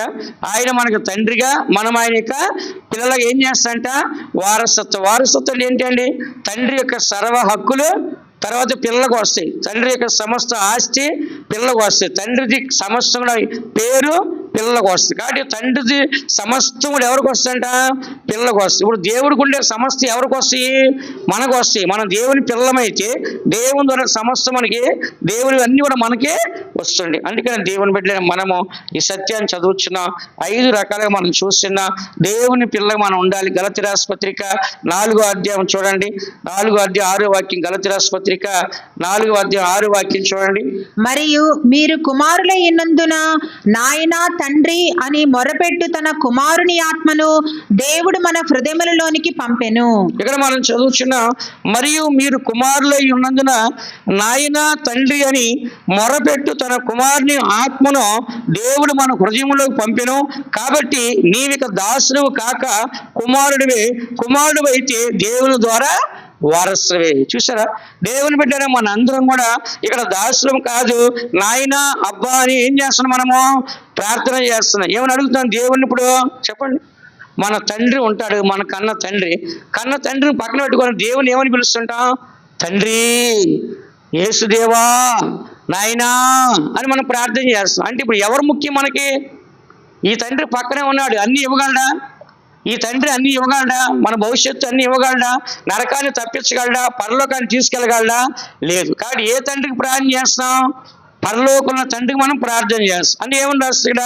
మీరు కుమారులైతే, అంటే కుమారులై ఉన్నందున నాయన తండ్రి అని మొరపెట్టు తన కుమారుని ఆత్మను దేవుడు మన హృదయంలో పంపించాడు. అంటే యేసు ప్రభుకి తండ్రి ఎవరు? యెహోవా దేవుడు. ఆయన ఏం చేస్తాడు? నాయన తండ్రి అని ఆయనకి మొరపెడుతున్నాడు. అదే స్పిరిట్, అదే ఆత్మను ఏం చేస్తాడు? మనకి కూడా దేవుడు ఇస్తున్నాడు. ఇప్పుడు మనం కూడా ఏం చేస్తాం? తండ్రి, నాయన, దేవా అని ఏం చేస్తాం? ప్రార్థనలో చేస్తాం. అప్పుడు దేవుడు దీన్ని బట్టి మనం దూరం చేస్తాడా, దగ్గర తీసుకుంటున్నాడా? ఒకటేమో సృష్టికర్తకు ఉన్నాడు, 2 ఏమో దేవుడికి ఉన్నాడు, 3 ఏమో భర్తకు ఉన్నాడు, 4 ఏమో స్నేహితుడు ఉన్నాడు, 5 ఏమో సహోదరుడు ఉన్నాడు, 6 ఏమో మన లోపలికి ఇచ్చాడు ఆ స్పిరిట్ని. మనల్ని మిక్సింగ్ చేస్తున్నాడు ఆయన దగ్గరికి. చూసారు, దేవుళ్ళు కంబైన్డ్కి దేవుడు మన దగ్గరికి తీసుకెళ్తాడు కానీ దూరం చేస్తాడా? ఈ దినాన మనం మన కళ్ళ ముందు ఒక వ్యక్తి మనతో వచ్చి ఫ్రెండ్షిప్ చేయొచ్చు, పనే చేయొచ్చు, ఉద్యోగం చేయొచ్చు, వ్యాపారం చేయొచ్చు. ఆ మనిషి రోజు రోజుకి మన దగ్గర అవుతాడు, దూరం అవుతాడా? అసూయతో, ద్వేషంతో, కోపముతో, అతని ఎదుగుదల చూడలేక, అతని యొక్క గొప్పతనాన్ని చూడలేక అనేక రకాలుగా ఆ మనిషి మరి ఏమవుతాడంట? దూరం అవుతాడు. కానీ మనలో కూడా ఎన్ని చెడుతనాలు కూడా దేవుడు ఏం చేస్తాడు?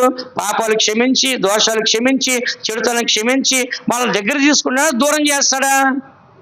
గట్టిగా చెప్పండి అందరూ. దగ్గర తీసుకున్నా దూరం చేస్తాడా? ఒక అబ్బాయి ఉన్నాడు, ఒక తల్లి ఉంది. ఆ పిల్లోడు ఎన్ని తప్పులు చేస్తే ఆ తల్లి ఏం చేస్తుంది? సహిస్తుంది. కానీ వాడు నా కొడుకు కాదు అంటదా? నా కొడుకు కాదు అని అంటదా? వాడు ఎన్ని తప్పులు చేసి ఏం చేద్దాం? ఆమె సగించుకొని, ఆమె ఓడ్చుకొని, ఆమె భరించుకొని ఏం చేద్దంట? నా కుమారుడే అంటది. అలాగే దేవుడు కూడా మనల్ని ఎంతవరకు కూడా ఒకటి సృష్టికర్తకున్నాడు, దేవుడుకున్నాడు, భర్తకున్నాడు, స్నేహితుకున్నాడు, బ్రదర్గా ఉన్నాడు. అదే ఆత్మ మనకి ఇచ్చేసి మనల్ని ఏం చేస్తాడు? పిల్లలుగా కూడా మనల్ని చేసేస్తాడు. ఎక్కడికి పిల్లలుగా? పరలోక రాజ్యానికి, దేవుని యొక్క రాజ్యానికి వారసులుగా మనల్ని చేస్తాడు. అందుకని దేవుని బిడ్డలారా మనము ఇప్పుడు దీన్ని బట్టి మీరు చెప్పండి, దేవునికి కృతజ్ఞతాస్తుతులు చెల్లించాలా వద్దా? చెప్పండి. దేవుడు ఎంత మనం చేసినందుకు ఇప్పుడు నేను సింపుల్ చెప్పేస్తా. 1 సృష్టికర్తగా ఉన్నాడు, 2 దేవుడికి ఉన్నాడు, 3 భర్తకు ఉన్నాడు, 4 స్నేహితుడికి ఉన్నాడు, 5 సహోదరుడు ఉన్నాడు, 6 మనల్ని ఆయనతో వారసులుగా మనల్ని మార్చేశాడు. కాబట్టి ఇప్పుడు మన అందరినీ దేవుడు తనలోకి తీసుకున్నా, తనలోంచి దూరం చేసుకున్నాడా? చెప్పండి. మనమైతే కోపాలతో, ద్వేషాలతో, అసూయలతో, కులాలు, గోత్రాలు, మతాలు, భాషలు, జాతులు, ఇవన్నీ స్టేటస్ చూసుకొని ఒకళ్ళొకరు హీనంగా మనం చూస్తుంటాం. సేవకులు అంటే ఎలా ఉంటారు చెప్పండి? యేసు ప్రభు కుష్ఠరోగులు ఊరు బయట పెడితే కుష్ఠరోగి వచ్చి శుద్ధి చేయమంటే కౌగులించుకున్నాడంట. ఆయన హిస్టరీలో రాస్తుంది, కౌగులించుకున్నాడంట. అంటే వెంటనే కుష్ఠరోగం పోయిందంట. కాబట్టి సేవకులు అనే వాళ్ళు చూస్తే ఎవరెవరు వెళ్ళాలి. మేము కూడా ఎంతోమంది దగ్గరికి వెళ్ళా. నేను ఎన్నో ఊర్లో మన ఆంధ్ర, రాయలసీమ, కోస్తా ఇటంతా సేవ చేసినప్పుడు ఎంతో ఘోరమైన రోగస్తులు ఇంటికి వెళ్తే ఒక్కొక్కరు 1కి 2కి బట్టలు చేసి అలా పండుగ కూడా వెళ్ళి ప్రాణం చేశాను. నేను దగ్గరికి వెళ్తారు ఎవరైనా? అలాంటి పరిస్థితుల్లో కూడా నేను ఎంతోమందికి వెళ్ళి ఏం చేశాను? ప్రార్థనలు చేసి వచ్చాను నేను. కాబట్టి నేను ఎక్కడ అసహించుకోలే. ఎందుకని? దేవుడు మనల్ని ఆ సేవ మనకి ఇచ్చాడు కాబట్టి అందరిని మనం ఏం చేయాలంట? ప్రేమించాలి. సేవకుల యొక్క సేవ ఏంటి చెప్పండి? వ్యాధిగ్రస్తుల కొరకు ప్రార్థన చేయటం, పాపం కొరకు పాపాలు ఉన్న వారి కొరకు ప్రార్థన చేయటం, మరణ పోరాటం ప్రార్థన చేయటం, సైతం పోవడం ప్రార్థన చేయటం, అప్పులు బాధ ప్రార్థన చేయటము, ఇంకేదైనా కుటుంబ సమస్య ఉంటే ప్రార్థన చేయడం. మా సేవ ఏంటి? రిపేర్ చేసే సేవ. ఏ సేవ అంట? ఇప్పుడు కారు రిపేర్ ఎక్కడికి వెళ్తుంది? కారు మెకానిక్ షెడ్ లేకపోతే గ్యారేజ్ అంటారు. ఇప్పుడు మనిషి రిపేర్ అయితే ఎక్కడ రావాలి? చర్చి రావాలి. ఇక్కడ మెకానిక్లు ఎవరున్నారు చెప్పండి? అర్థం కావట్లేదు. మీకు ఎలా చెప్పాలి నేను? సేవకుడు ఉన్నారు ఇక్కడ రిపేర్ చేయడానికి. ఎలా రిపేర్ చేస్తారు? ప్రార్థన చేస్తారు, దీనికి ఉపవాసం ఉంటారు. కాబట్టి మీకు ఏ కష్టం వస్తే చర్చికి రండి, మీతో మేము ఉపవాసం ఉండి ఏ రోజైనా సరే ఏ టైం అయినా సరే మీ కొరకు మేము ప్రార్థన చేస్తాం. కాబట్టి సేవకులు అనేవాళ్ళు మేము తగ్గించుకోవాలి. అంత దేవుడు తగ్గించుకోవాలి, మేము తగ్గించుకోవద్దా చెప్పండి? కుష్టి రోగులు కూడా మేము ప్రార్థన చేస్తాను నేను. మీరు చేస్తారా? కుష్టి రోగులు కూడా ప్రార్థన చేస్తాను నేను. దెయ్యాలు పట్టిన ప్రార్థన చేశా, చేతబళ్ళు పట్టిన ప్రార్థన చేశా. ఏంటి విపరీతమైన పిశాచి పోరాటంలో కూడా ప్రార్థన. ఎక్కడ భయపడలా నేను. చేయి పెట్టి ప్రార్థన దమాలను బట్టి పరిగెట్టేవాళ్ళు. ఎందుకు చెప్తున్నా అంటే దేవుడు ఒక శక్తిని మనకి ఇచ్చినప్పుడు ఉచితంగా దేవుడు ఇచ్చాడు కాబట్టి మనం ఏం చేయాలంట? ఉచితంగానే ఇవ్వాలి. ఈ దినాన్ని కొంతమంది ప్రార్థన చేయాలంటే రేట్లు పెడుతున్నారు. కొన్ని చర్చిల్లో చర్చికి రావటానికి ఒక రేట్ అంట, కుర్చీ రిజర్వేషన్ అంట, దానికి ఒక రేట్ అంట. ఏంటి దగ్గరికి వెళ్ళి ప్రాణం చేయించుంటే ఒక రేట్ అంట, దానికి ఒక రేట్ అంట. పక్కన దిగి ఫోటో దిగితే ఒక రేట్ అంట, పక్కన కూర్చొని టిఫిన్ చేసి ఒక రేట్ అంట, పక్కన కూర్చొని భోజనం చేసి ఒక రేట్ అంట. వాళ్ళ ఇంటికి వచ్చి పెళ్లి చేస్తే ₹1,00,000 కానుకంట, ఇంటికి వచ్చి ప్రార్థన నడిపిస్తే ₹1,00,000 కానుక ఇవ్వాలంట. ఒక ఆమె ఒక పాస్టర్ గారు సంఘానికి వెళ్తుంది, గవర్నమెంట్ జాబ్ చేసి రిటైర్డ్ అయింది. ఆమె ఏం చేసింది? నెట్ట మధ్యాహ్నము పాస్టర్ గారికి ఫోన్ చేసింది, అయ్యా పెన్షన్ రాదు, రిటైర్డ్ అయిన డబ్బు అంతా వచ్చేసింది, నువ్వు ప్రార్థన చేయాలి, త్వరగా రా ఉందంట. ఇక పాస్టర్ గారికి మంచి ఊపు వచ్చేసింది. 2-3 లక్షల దాకా వస్తాయి అని బాగా ఫ్రెష్గా స్నానం చేసి టిప్పు టాప్గా తయారైపోయి వెళ్ళిపోయాడు అక్కడికి. వెళ్ళంగానే ఆమె చెప్పింది, అయ్యా ఈ 3 లక్షలు ప్రార్థన చేయండి, సతీష్ కుమార్కి పంపించాలని చెప్పిందంట. పాస్టర్ ఈయన కన్నీళ్ళు కార్చేది, ప్రార్థన చేసేది, కష్టం వస్తే ఇంటికి వచ్చేది, ఇష్టం చేసి ఈయన. కానీ ఇప్పుడు డబ్బు ఎవరు పంపించాలంట? ప్రార్థన చేయండి సతీష్ కుమార్ పంపించాలి. ఈయన ఫీజు ఫిలిమెంట్ ఎగిరిపోయింది, మొత్తం దిగిపోయింది, రెడీ అయిందని దిగిపోయింది. దిగిపోయిన తర్వాత ఇప్పుడు ఏమన్నా అంటే మళ్ళీ ఆ చర్చి రాకుండా పోతే ఇచ్చే 10వ పర కూడా పోద్దని గమ్మును ప్రార్థన చేసి సైలెంట్ ఇంటికి వచ్చాను, ఏడుస్తున్నాను ఇంటికి వచ్చి. ఇట్లాగా ఒక దగ్గర మన సంఘానికి వెళ్ళి ఇంకో దగ్గర ఇచ్చే తప్పు కదా. ఎవరు మన కాపరి? మన సంఘ కాపరి ఎవరు? మనకు బాప్టిస్ట్ ఎవరు ఇచ్చారు? మనల్ని ఎవరు కాపాడుతున్నారు? మన కోసం ఎవరు ప్రార్థన చేస్తారు? నిత్యం మన కొరకు ఎవరు ధూపం వేస్తారు, విజ్ఞాపన చేస్తారు? అది తెలుసుకోవాలి. ఏంటి ఇక్కడ మనం ఉంటూ ఇంకో దగ్గరికి వెళ్ళే ఇచ్చేది కరెక్ట్ కానీ కాదు. కాబట్టి ఇలాగ సేవకులు అనేవాళ్ళు మా దగ్గర రేట్ లేదు, ఎవరు వచ్చినా ఏ టైంలో వచ్చినా నేను చేస్తాను, ప్రార్థన చేసి పంపిస్తాను. ఎప్పుడు డబ్బు ఆశపడలేదు, డబ్బు కొరకు ఎవరింటిని వెళ్ళను. ఇష్టం కూడా ఫోన్ చేసి ఉన్నారా రావచ్చా అని అడిగి వెళ్తాను. ఇప్పుడు కుదరదు బ్రదర్ గారి పని ఉందంటే నేను ఆగిపోతాను. ఎవరింటికి కూడా ఆశపడి ఎక్కడికి వెళ్ళాం. అందుకని ఎందుకు చెప్తా అంటే అంత దేవుడే ఇన్ని రకాలుగా తగ్గించినప్పుడు మేము తగ్గించుకోవద్దా చెప్పండి? మేము తగ్గించుకోవద్దా?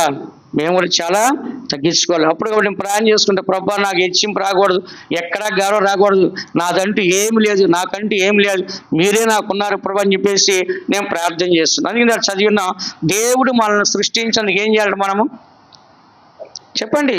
కృతజ్ఞతాస్తుతులు మనము చెల్లించాలి. నేను ఒక 4 వాక్యాలు చెప్తాను, టైం అయిపోతుంది, మీరు త్వరగా చదివితే నేను చెప్పగలను, త్వరగా చదవండి. ఇందులో 2వ కార్యాన్ని మనం చూసినట్లయితే కనుక మనము 1 తిమోతి రాసిన పత్రిక 1వ అధ్యాయము 15వ వాక్యం చదవండి. 1 తిమోతి 1వ అధ్యాయం 15వ వాక్యం. పాపులను రక్షించుటకు క్రీస్తు యేసు లోకమునకు వచ్చినను వాక్యము నమ్మతగినదయు పూర్ణ అంగీకారమునకు యోగ్యమునది అయిన ఉన్నది. అట్టి వారిలో నేను ప్రధానుడను. దేవుడు పాపములు ఉన్న మనం రక్షించండి. మనం దేవునికి ఏం చేయాలంట? కృతజ్ఞతాస్తుతులు చెల్లించాలి. చెప్పండి అందరూ, ఏం చెల్లించాలంట? దేవునికి ఏం చెల్లించాలంట? కృతజ్ఞతాస్తుతులు చెల్లించాలి. దేనికంట? మనల్ని రక్షించినందుకు, పాపులు రక్షించకు క్రీస్తు యేసు లోకమునకు వచ్చెను. కాబట్టి మనం సృష్టించడం మాత్రమే కాదు, మనం చెడిపోయిన తర్వాత, సాతానిక క్రియల్లో పడిపోయిన తర్వాత దేవుడు అపవాది క్రియలు లయపరచాకి మనిషి కుమారుడు ప్రత్యక్షమాడని చెప్పినట్లుగా యేసుప్రభు మన కొరకు ఎందుకు వచ్చాడంటే ఆయన పాపములో ఉన్న మనల్ని విడిపించాకి, అపవాది క్రియలు లయపరచాకి, మనల్ని రక్షించడానికి ఆయన ఎందుకు పనికిరాని మనల్ని దేనికి పనికిరాని మనల్ని రక్షించడానికి ఆయన ఏం చేస్తాడంట, ఈ లోకానికే వచ్చినాడు. కాబట్టి దేవుడు ఎందుకు వచ్చాడంటే ఒక మనిషిని బాగు చేయడానికే వచ్చాడు. మన కారు చర్చి ముందే పెట్టుకుంటాం పార్కింగ్ లేక, ఏం జరిగింది, ఎలుకలు దూరి మొత్తం వైర్లన్నీ కొరికేసినాయి, ఇంకా బండి స్టార్ట్ అవ్వట్లా, ఏం చేయాలో అర్థం కాలేదు. మెకానిక్ని పట్టుకొచ్చి చూస్తే అయ్యా మొత్తం కొరియని చూసి అన్నీ ఎక్కడ ఉన్న వైర్లన్నీ కొరికేసినాయి. మళ్ళీ నేను తీసుకెళ్ళి దాన్ని రిపేర్ చేయించి దాన్ని డబ్బులు కట్టి తీసుకొచ్చాం. ఎక్కడ పెట్టాలో అర్థం కావట్లేదు, కారు పార్కింగ్ లేదు. ఆ ఎలుకలు ఏరియా అంతా ఎలుకలు ఉన్నాయి రోడ్డు మీద. ఆ ఎలుకలు ఒక్క వైరు వదిలిపెట్టాలి, అన్ని వైర్లు కొరికేసినాయి. వాళ్ళు ఒక రోజు చేశారు దాన్ని రిపేర్. అలాగే ఇప్పుడు చెడిపోయింది, బాధపడ్డాను, కానీ ఇప్పుడు దాని కండిషన్ అయింది. ఇప్పుడు మళ్ళీ తీసుకెళ్ళి ఆ రోడ్డు అవతల పెడితే మరి అక్కడనే ఎలుకలు అన్నీ లేవో తెలియదు నాకు, అక్కడ పెట్టి వచ్చాయి, ఏం చేయాలో అర్థం కావట్లేదు. కాబట్టి ఒక మెకానిక్కి వెళ్ళగానే మళ్ళీ అన్ని ఏం చేశాడు, రిపేర్ చేసేసాడు. అట్లాగనే పాపములో నశించిపోయిన మనల్ని దేవుడు ఏం చేస్తాడంట, వచ్చి రక్షించి మనల్ని కండిషన్ చేసి రిపేర్ చేస్తాడు. కాబట్టి పాపంలోంచి దేవుడు మనల్ని రక్షించడానికి మనం ఏం చేయాలి, దేవునికి కృతజ్ఞతాస్తుతులు చెల్లించాలి. 13 వాక్యం చదవము, దాంట్లోనే 13 వాక్యం చదవండి. పూర్వము దూషకుడును హింసకుడును హానికరుడనైన నన్ను తన పరిచర్యకు నియమించి నమ్మకమైన వానిగా ఎంచినందుకు నన్ను బలపరిచిన మన ప్రభువైన క్రీస్తు యేసుకు కృతజ్ఞుడనై ఉన్నాను. కృతజ్ఞుడై ఉన్నాడు అంటే దేవుడు రక్షించదు, మనం ఏం చేయాలి, దేవునికి కృతజ్ఞత చెల్లించాలి. చాలా థ్యాంక్స్ చెప్పాలి, అయ్యా చాలా థ్యాంక్స్ అయ్యా, చాలా మంచిదయ్యా, మీరు నాకు చేసే కార్యం ఎవరు చేయరయ్యా. పాపలుంటే అందరూ అసగించుకుంటారు, అందరూ దూషిస్తారు, నిందిస్తారు, అవమానపరుస్తారు, మరి నన్ను మీరు ప్రేమించారని చెప్పేసి ఇక్కడ పౌలు గారి కృతజ్ఞతాస్తుతులు చెల్లిస్తాడు. మూడోదిగా దీంట్లో మనం చూసినట్లయితే దేవుడు మనల్ని సజీవులుగా కాపాడినందుకు కూడా, ఈ దినాన భూమి మీద ఉన్నందుకు కూడా దేవునికి స్తుతులు చెల్లించాలి. యెషయా గ్రంథం 38వ అధ్యాయం 19వ వాక్యాన్ని ఒకసారి చదవండి. యెషయా గ్రంథం 38వ అధ్యాయం 19వ వాక్యాన్ని ఒకసారి చదవండి. సజీవులే కదా నిన్ను స్తుతించుదురు, ఈ దినమున నేను సజీవుడనై నిన్ను స్తుతించుచున్నాను. సజీవులే దేవుని స్తుతిస్తారు. కాబట్టి మనం సజీవులు ఉన్నప్పుడే స్తుతించాలి. సత్యం తర్వాత నేను పాతాళానికి వెళ్ళి కృతజ్ఞతాస్తుతులు చెల్లిస్తానంటే కుదిరిద్దా? కృతజ్ఞతాస్తుతులు చెల్లించగలడా? చెల్లించలేడు. అందుకనే మనం కృతజ్ఞతాస్తుతులు ఎప్పుడు చెల్లించాలి? బతికున్నప్పుడే. ఇప్పుడు ఒంట్లో బాగాలేదు, నిద్రపోతున్నాను, ఆకలి వేస్తుంది, పనిలో ఉన్నాను చెప్పి మనం ఏం చేస్తాం, ప్రార్థన చేయడం మానేస్తున్నాం, స్తుతించడం మానేస్తున్నాం. కానీ మనం ఏం చేయాలి, ప్రార్థన చేసుకొని పని చేసుకున్నప్పుడు కూడా ప్రార్థన చేయాలి. ఏది చేసి ఏం చేయాలంట, స్తుతులు దేవునికే చెల్లించాలి. ఏదైనా సరే మనం ఏం చేయాలంటే కృతజ్ఞతాస్తుతులు మనం చెల్లించినట్లయితే సజీవులుగా మనం స్తుతించగలం. సచ్చిన వాడు దేవుని స్తుతించాడు. కీర్తన గ్రంథము 6వ అధ్యాయం 5వ వాక్యం కూడా దావీదు మహారాజు ఈ మాట చెప్తున్నాడు. ఇక్కడ హిజ్కియా చెప్తున్నాడు, అక్కడ దావీదు చెప్తున్నాడు. 6వ అధ్యాయం 5వ వాక్యం. మరణమైన వారికి నిన్ను గూర్చిన జ్ఞాపకము లేదు, పాతాళంలో ఎవరు నీకు కృతజ్ఞతాస్తుతులు చెల్లించుదురు. చచ్చిపోయిన వారికి ఏంటి స్తుతించాలని జ్ఞాపకం లేదు, వాళ్ళు స్తుతించలేరు. కాబట్టి ఇక్కడ చదువుచున్నాము, చచ్చిపోయిన వారికి దేవుని గురించిన జ్ఞాపకము ఉండదు. అందుకని మనం బ్రతికుండగానే స్తోత్రాలు చేయాలి. ప్రార్థనలు మానేసి ఊర్లు ఎమ్మట తిరగటమో, ప్రార్థనలు మానేసి రోడ్లు ఎమ్మట తిరగటమో, బీచ్లు ఎమ్మట, పార్కులు ఎమ్మట, ఇంకెక్కడికైనా తిరగటము, ప్రార్థనలు మానేసి ఆదివారం మానేసి పనులు పెట్టుకోవడం మార్తలాగా ఇవన్నీ మనం చేస్తే కనుక దేవుని కృతజ్ఞతాస్తుతులు మనము చెల్లించలేము. ఎప్పుడైతే మనము కృతజ్ఞతాస్తుతులు చెల్లించకుండా ఉంటున్నామో సాతాను మన దగ్గరకు వస్తుంది. సాతాను మన దగ్గరకు వచ్చిందంటే కనుక మనం సాతాను చేత బలైపోతాం.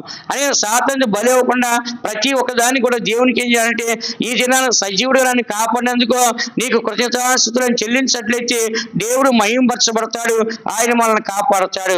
దీంట్లో 4వది మనం చూసినట్లయితే కనుక మన అందరం తినడానికి తాగడానికి ఆహారం దేవుడు మనకు సమృద్ధిగా ఇస్తున్నాడు. ఎంతమంది రోడ్లు అడుక్కుంటున్నారు. ద్వితీయోపదేశకాండము 8వ అధ్యాయం 10వ వాక్యం చదవండి, చాలా స్పష్టంగా రాస్తుంది. ద్వితీయోపదేశకాండం 8వ అధ్యాయం 10వ వాక్యం.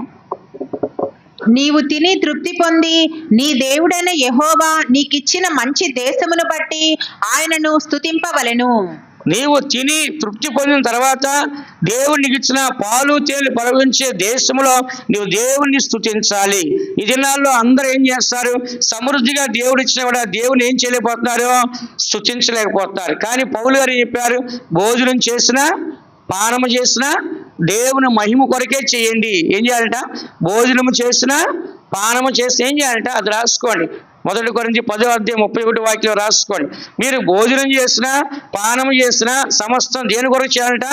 దేవుని యొక్క మహిమ కొరకే చేయని రాస్తుంది. యాకోబు కూడా ఉన్నాడు, అయ్యా నాకు తినుటకు ఆహారము కట్టుకుటకు వస్త్రం ఇచ్చినట్లయితే నేను 10వ వంతంతా తీసుకొచ్చి నీ మందిరములో ఇస్తా అని చెప్పి యాకోబు ఏం చేశాడు? ఒక స్తంభాన్ని నిలబెట్టి దాన్ని అభిషేకం చేసి ఆయన ఆ దేశానికి వెళ్ళిపోయినాడు. తర్వాత అతను చాలా విస్తారమైన ధనముతో ఆశీర్వాదంతో తిరిగి వచ్చినాడు. అందుకని దేవుని బిడ్డన మనము మన యొక్క జీవితంలో దేవుడు తినుటకు ఆహారము కట్టుకుటకు వస్త్రము అన్ని ఇచ్చిన తర్వాత మనం దేవునికి ఇవ్వాలి. కానీ దినాల్లో ఎలాగున్నారు? ద్వితీయోపదేశకాండం 28:47 ఇలాంటి సమృద్ధిని దేవుడు ఇచ్చినప్పుడు దేవుణ్ణి స్తుతించలేరు అని దేవుడే స్పష్టంగా చెప్తున్నాడు. నీకు సర్వ సమృద్ధి కలిగియుండియు నీవు సంతోషముతోను హృదయానందముతోను నీ దేవుడైన యెహోవాకు నీవు దాసుడువు కాలేదు. నీవు సర్వ సమృద్ధి కలిగి ఆనందంతో సంతోషంతో ఉంటావు, కానీ దేవునికి దాసులు కాలేవు. దేవుని కృతజ్ఞతాస్తుతులు నీవు చెల్లించలేవు. అందుకని మనం అలాంటి దౌర్భాగ్యమైన పరిస్థితి మనకు రాకుండా మన ఎల్లప్పుడూ దేవుని కృతజ్ఞతాస్తుతులు మనం చెల్లించేవారుగా కనపడాలి. 5వది మనం చూసినట్లయితే ఏమని చదువుచున్నా మన వ్యాధులు వచ్చినప్పుడు కూడా దేవునికి కృతజ్ఞతాస్తుతులు చెల్లించాలి. లూకాసు సువార్త 17:6 లూకాసు సువార్త 17:6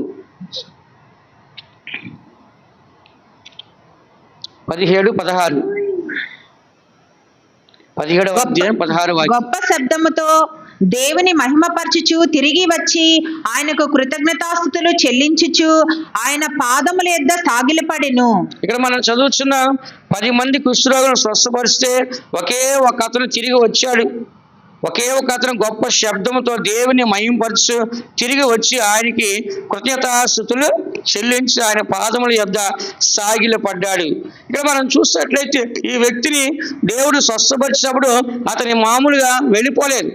దేవుడు స్వస్థపరిచిన తర్వాత మళ్ళా దేవుని దగ్గరికి వచ్చి గొప్ప శబ్దంతో మహిమపరిచి దేవునికి ఏం చేస్తాడంట? కృతజ్ఞతాస్తుతులు చెల్లించి. ఇది నాన్న మనము ఎన్నో సందర్భాల్లో సేవకుల దగ్గర ప్రార్థన చేయించుకుంటాం, లేకుంటే మనం కూడా వ్యక్తిగతంగా ప్రార్థన చేసుకుంటాం. కానీ అది తగ్గిన తర్వాత దేవునికి ఏం చేయాలి? మనము కొంతమంది కానుకిస్తారు. ప్రభా ఈ వ్యాధి తగ్గితే కానుకిస్తాను, ఏంటి ఈ వ్యాధి తగ్గితే నేను పలాంటి ఇస్తాను మొక్కుకుంటారు. కొంతమంది చర్చిలో కుర్చీ ఇస్తాను, చర్చిలో ఫ్యాన్ ఇస్తాను, చర్చిలో టేబుల్ కొనిస్తాను, చర్చిలో మైకులు కొనిస్తాను. ఇవన్నీ బయట సంఘాల్లో జరుగుతాయి, మన సంఘంలో జరగవు ఇవన్నీ. ఇవన్నీ బయటికి వెళ్తున్నాను కదా, ఇంటూ ఉన్నా నేను. కాబట్టి వాళ్ళు ఏం చేస్తున్నారు? మేము పలాంటి ఇస్తామని చెప్పి అక్కడ మొక్కుకున్నారు. కానీ మనం ఏం చేయాలంటే దేవుని ముందు థ్యాంక్స్ చెప్పాలి. ఏం చెప్పాలంట? దేవా, నేను వ్యాధిలో ఉన్నప్పుడు ప్రార్థన చేశాను, నా ప్రార్థన ఆలకించావు, నన్ను స్వస్థపరిచావు, నీకు కృతజ్ఞతాస్తుతులు ప్రభు అని చెప్పి ఏం చేయాలి? బాగా స్తోత్రాలు చేయాలి. ఈ వ్యక్తి కుష్ఠరోగం బాగుపడింది, పరిగెత్తుకొని వచ్చి ప్రభువా అని గొప్ప శబ్దంతో ప్రార్థనతో దేవుని ఏం చేస్తాడంట? మహిమపరిచినాడు. అందుకని మన అందరూ వ్యాధులు వచ్చేటప్పుడు కూడా దేవుని వలన స్వస్థత పొంది ఏం చేయాలి? దేవుణ్ణి మహిమపరచాలి. తర్వాత మనము మరణము నుంచి ఆ రోజు మరణాన్ని చూద్దాము. కీర్తన గ్రంథము 68:20 కీర్తన 68:20 చదవండి, ముగిస్తాను. 68:20 దేవుడు మా పక్షమున పూర్ణ రక్షణ కలుగు చేయు దేవుడైయున్నాడు, మరణము తప్పించుట ప్రభువైన యెహోవా వశము. దేవుడు మనల్ని మరణం నుంచి తప్పించినప్పుడు మనం ఎవరికి కృతజ్ఞతాస్తుతులు చెల్లించాలి చెప్పండి? మరణం తప్పించేవాడు మనం ఏం చేయాలి? దేవునికి కృతజ్ఞతాస్తుతులు చెల్లించాలి. ఎందుకంటే మరణం అనేది మనుషులు ఎవరు తప్పించలేరు. ఎవరు తప్పించాలి? మరణం తప్పించేది ఎవరు? దేవుడు. కాబట్టి దేవుడు మనకి మరణం తప్పించినందుకు మనం ఏం చేయాలి? కృతజ్ఞతాస్తుతులు చెల్లించాలి. ఇదే కీర్తన గ్రంథము 116 కీర్తన 8వ చదవండి, చివరి వాక్యం ముగిస్తాను. 116 కీర్తన 8వ మరణము నుండి నా ప్రాణమును, కన్నీళ్లు విడవకుండా నా కన్నులను, జారి పడకుండా నా పాదములను నీవు తప్పించి ఉన్నావు. ఇక్కడ మనం చదువుచున్నాం, మనం ఏమని చదువుచున్నాం? మరణము నుండి నా ప్రాణమును, కన్నీళ్లు విడవకుండా నా కన్నులను, జారి పడకుండా నా పాదములు నీవు తప్పించి ఉన్నావు. అందుకని దేవుని బిడ్డలైన మనం సత్యాన్ని చదువుచున్నాం. మన యొక్క జీవితంలో ఎప్పుడు కూడా దేవుడు మనకు మరణం తప్పిస్తాడు. ఇది మనుషులకు సాధ్యం కాదు, దేవునికి మాత్రమే సాధ్యం. అందరి కళ్ళు మూసుకోండి. దేవుని బిడ్డలైన మనం మొట్టమొదటిగా ఆయన మనకు జీవితంలో సృష్టికర్తగాను, తండ్రిగాను, దేవుడుగాను, అలాగే భర్తగాను, అలాగే స్నేహితుడిగాను, అలాగే సహోదరుడిగాను, అలాగే తండ్రిగా మనల్ని పిల్లలుగా చేస్తున్నాడు. అంత మాత్రమే కాదు, మనల్ని సృష్టించేందుకు కృతజ్ఞతాస్తుతులు చెల్లించాలి. అలాగే పాపులను మనల్ని రక్షించేందుకు స్తుతులు చెల్లించాలి. సజీవులుగా మనల్ని కాపాడేందుకు స్తుతులు చెల్లించాలి. తినడానికి ఆహారం ఇచ్చేందుకు స్తుతులు చెల్లించాలి. వ్యాధి నుంచి బాగు చేసేందుకు స్తుతులు చెల్లించాలి. మరణం నుంచి తప్పించేందుకు దేవుని స్తుతులు చెల్లించాలి. అందరి కళ్ళు మూసుకోండి. ఈ సంవత్సరం దేవుడు ఇలాంటి మార్గాలు ఎన్నో మనకు తప్పించాడు, ఎన్నో అద్భుతాలు చేశాడు, ఎన్నో ఆశ్చర్యకార్యాలు చేశాడు, ఎన్నో కృతజ్ఞతా కార్యాలు చేశాడు. మనం మర్చిపోయింటే ఇవాళ క్షమాపణ అడగండి. ప్రభువా నన్ను క్షమించండి, నేను మర్చిపోయాను, మీ కృతజ్ఞతాస్తుతులు చెల్లించలా, ఎన్నో సందర్భాల్లో వ్యర్థముగా ఆరాధించాను, సమయాన్ని వ్యర్థం చేశాను అయ్యా, ఈ సంవత్సరం ఎన్నో కోల్పోయాను, నష్టపోయాను, ఇక మీద నేను నష్టపోకూడదు ప్రభా. నూతన సంవత్సరం రాబోతుంది, సంవత్సరాలు మాసాలు జరుగుతుండగా నీ కార్యాలు నూతన పరచండి, నా జీవితంలో నూతన క్రియలు మీరు జరిగించండి, నన్ను నూతనంగా మీరు మార్చండి అని దేవుని సన్నిధిలో మనం ఒప్పుకోవాలి. ఒక్క నిమిషం అందరూ కలిసి నోరు తెరిచి మనం ప్రార్థించదమా. యేసు రాజా.